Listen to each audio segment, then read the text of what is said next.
back to the Art Trippin lecture series, and in this video we will discuss the early Italian Renaissance artist Masaccio. I'm Dr. Megan Lorraine Debin, and I'm an art historian, and this is Art Trippin lecture series.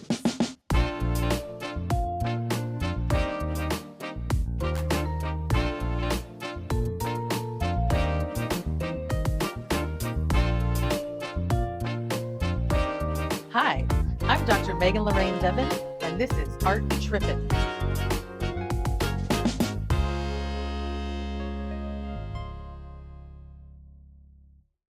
So remember, we are in 15th century Italy. That's the 1400s. And in Italian, this is known as the Quattrocento, the 1400s. This is the time period that we refer to as the early Renaissance. So let's go to Florence. We're in Florence, Italy, and we're in the Church of Santa Maria del Carmine, and we're looking at the Brancacci Chapel. So what does this mean? First of all, I want you to understand the physical space of the Catholic Church in Renaissance Italy. In the Catholic Church in Renaissance Italy, there will be several different small chapels that sort of come off of the main nave or central area of the church. And a wealthy family at the time, like the Brancacci, would financially sponsor these chapels. So the Brancacci family paid for these frescoes painted on the wall of this chapel in the Church of Santa Maria del Carmine, and the paintings are by Masaccio. So first of all, I introduced a new vocabulary word, fresco. Do you know what a fresco is? You might even hear the term buon fresco or true fresco. What is a fresco? A fresco is basically a painting that becomes part of the wall. So the artist will grind up materials to create powder pigment, and that powder pigment is then mixed with water, and that is painted onto actual wet plaster that's applied to the wall.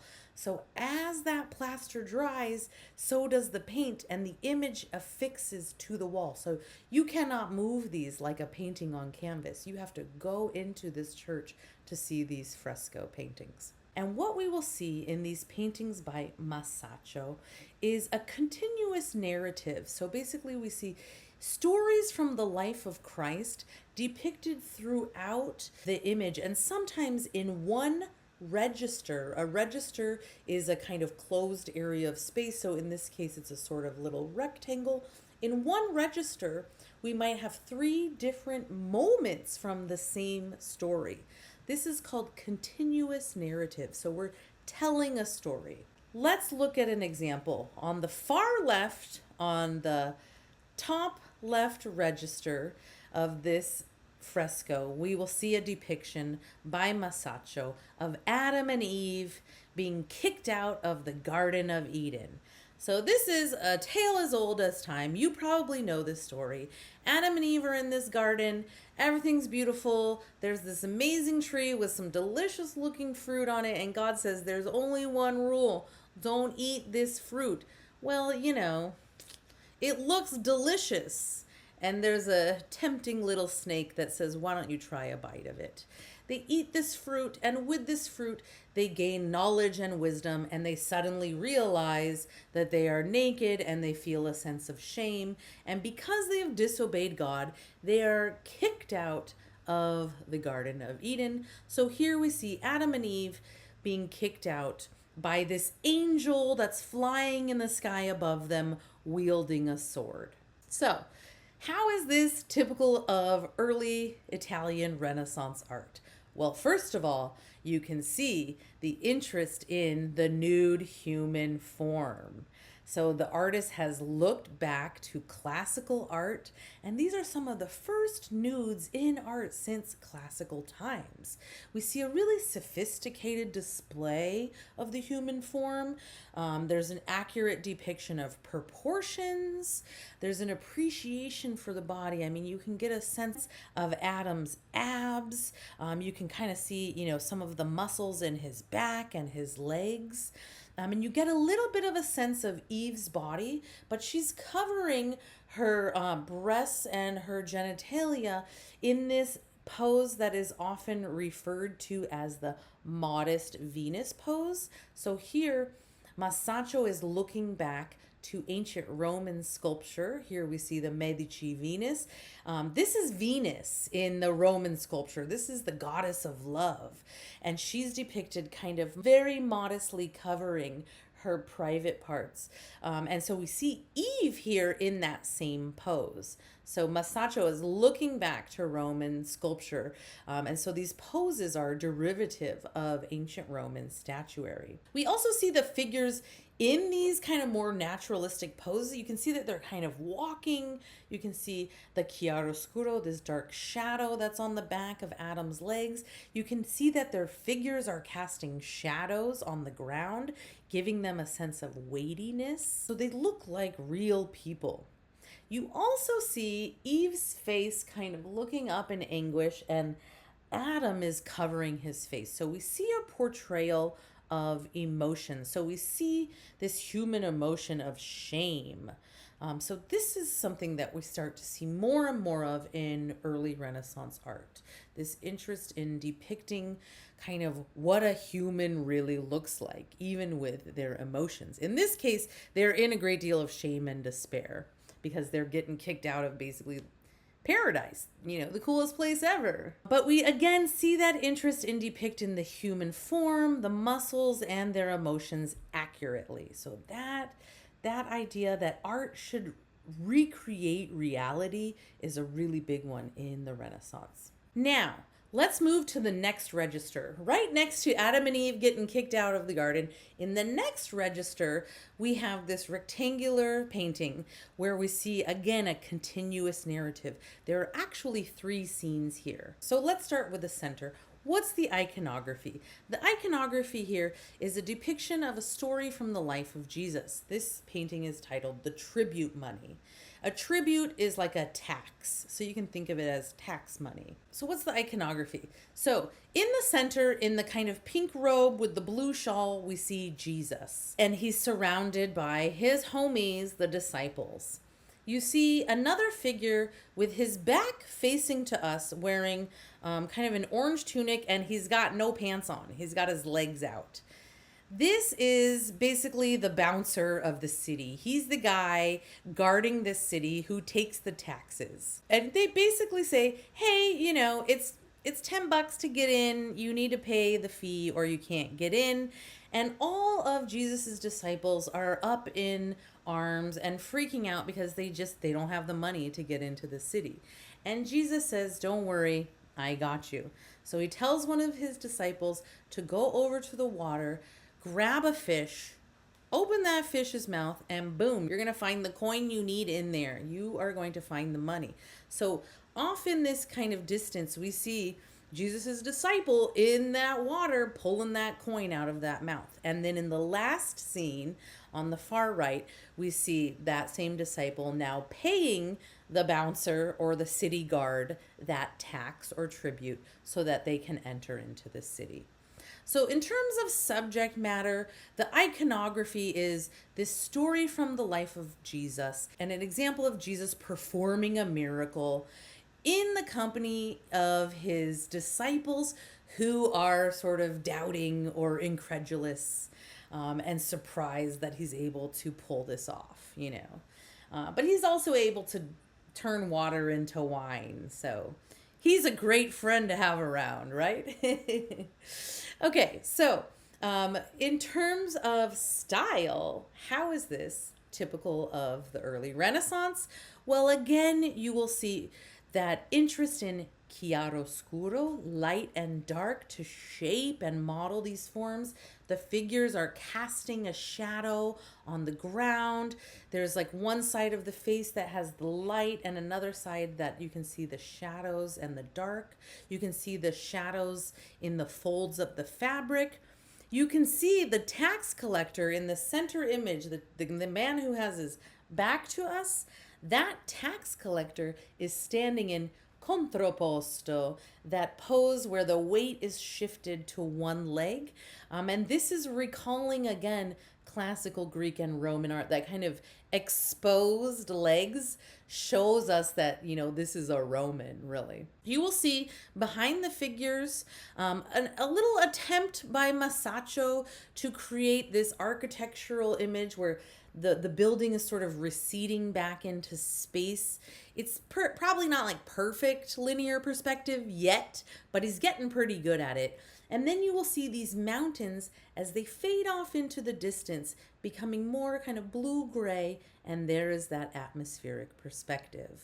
Are there any other ways that you see that this is typical of early Italian Renaissance art? Let me know in the comments. In Masaccio's tribute money, we see him bringing together all of these 15th century innovations. This attempt at linear perspective, he gets really good at it in the next painting I'm going to show you. This kind of atmospheric perspective of the landscape. We see classical body types, this blend of realism with idealizing the beauty of the human form. We see the use of chiaroscuro, dark and light, to create a more realistic picture. There's a single source of light that shines in, that casts the shadows, and gives these figures weight, like they are on earth. And we see a very kind of balanced, symmetrical composition. Now, Masaccio is a trailblazer. Like, he influences the work of a lot of later Renaissance artists, which is why I'm bringing him in now. Okay, let's look at one more Masaccio painting before we move on. Here we are looking at Masaccio's Holy Trinity. This is a fresco. Again, remember, pigment painted directly into the plaster, so it's part of the wall of the church. The church is called Santa Maria Novella, also in Florence, Italy. This is the one, if you ever go to Florence, it's the church that's right across from the train station. In fact, it has the same name as the train station of Florence. You can get right off that train, walk across the street, and enter to see this amazing painting of the Holy Trinity. Now, first of all, what's the Holy Trinity? What's the subject matter? The Holy Trinity refers to God the Father, the Son, Jesus, and the Holy Spirit, who is depicted here right above Jesus' head as a little dove. So the Trinity is this idea that there are three in one, that these, like a triangle, these are 3 points of one object, and these are all the divine. So this is an important concept in Catholicism, especially. What else do we see depicted in this painting? You see these figures standing, flanking Jesus, and that's probably, Mary and another saint. And then you see this kind of arch and these columns, and outside of that architectural figure are 2 more figures. This time they are kneeling down. These are the patrons, and this is a revolutionary new idea in Renaissance art. What's a patron? A patron is somebody who pays for or commissions an artwork. The patrons started to have themselves painted into the images to show both their piety, but also to show off and make a name for themselves and their families, so that everyone who comes into the Church of Santa Maria Novella knows who paid for this painting. And these patrons are generally part of a new class of capitalists, of bankers. It's a new class of wealthy individuals who are making a lot of money, and they are spending that money on art. And a lot of it is public art in churches and in public spaces of the city. And this art is almost like you could think of like in the modern sense of sort of like philanthropy, some uber rich people donating art to a museum as a tax write-off. It's a similar idea. Now, in the next image, I want to show you the interior of this church. This is the interior of Santa Maria Novella, and you can see by looking at it that's not really a Renaissance church. It's got a more Gothic style with these sort of pointed arches and these kind of ribbed vaults, a kind of late medieval style. But I want you to see that as you walk into the church and the nave and you look down this central nave of the church, you will see this painting over on the left side, on the left wall. And as you walk up to it, it almost looks as if it's a window that you're looking out onto. And you're looking out on this scene and you see Jesus on the cross, and you see these figures kneeling down, the patrons. And then underneath the patron, you will see what looks, if you look closely, you can see a skeleton lying on a sarcophagus or a marble coffin. That looks like architectural features, but it's all painted into the wall. So Masaccio is really good here at creating that illusion of reality on the flat surface. Okay, so how is the Holy Trinity typical of early Italian Renaissance art? First of all, we will see elements of classical architecture, the rounded arch, the coffered ceiling, the columns, and you will see that Masaccio has really mastered linear perspective here. You can see it in that coffered ceiling that looks like it's receding back into space, and that sort of God and Jesus are in a different space than the patrons who are closer to us.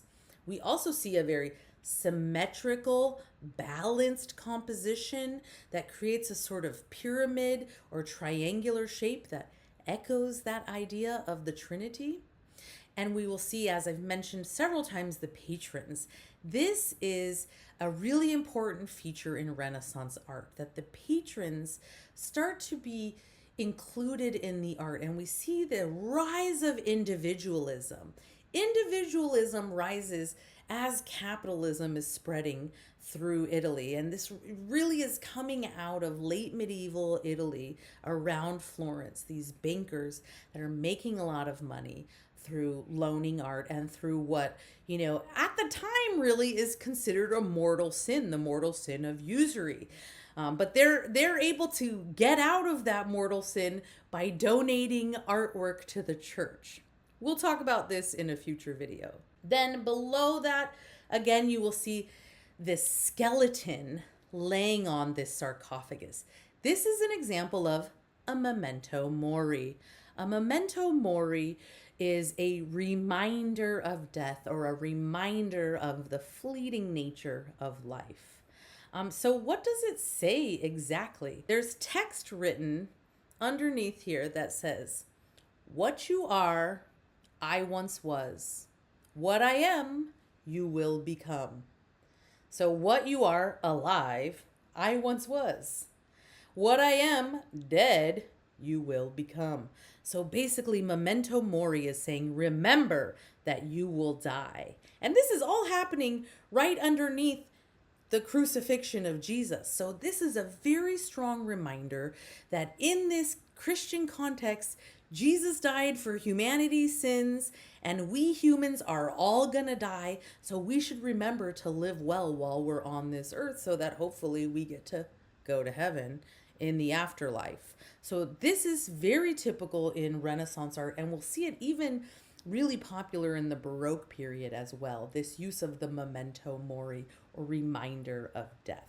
The last thing I want to point out is Masaccio's use of linear perspective.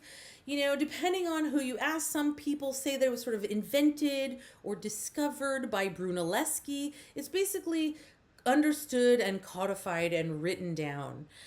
You might also see it called vanishing point perspective. Basically, you're going to have a vanishing point and a horizon line, and all of these lines are going to converge on that horizon line. So all of these diagonal lines, known as orthogonals, are going to converge at the vanishing point on the horizon line.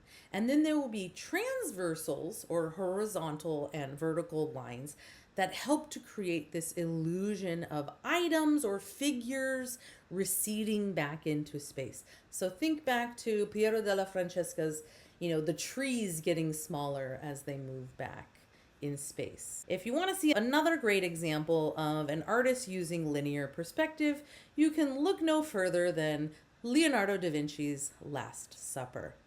I'm going to talk about Leonardo da Vinci in the next video in this series, so stay tuned if you want to have a little Madonna on the rocks. It's a cocktail I invented. Until then, Stay tuned for more Art Trippin lecture series.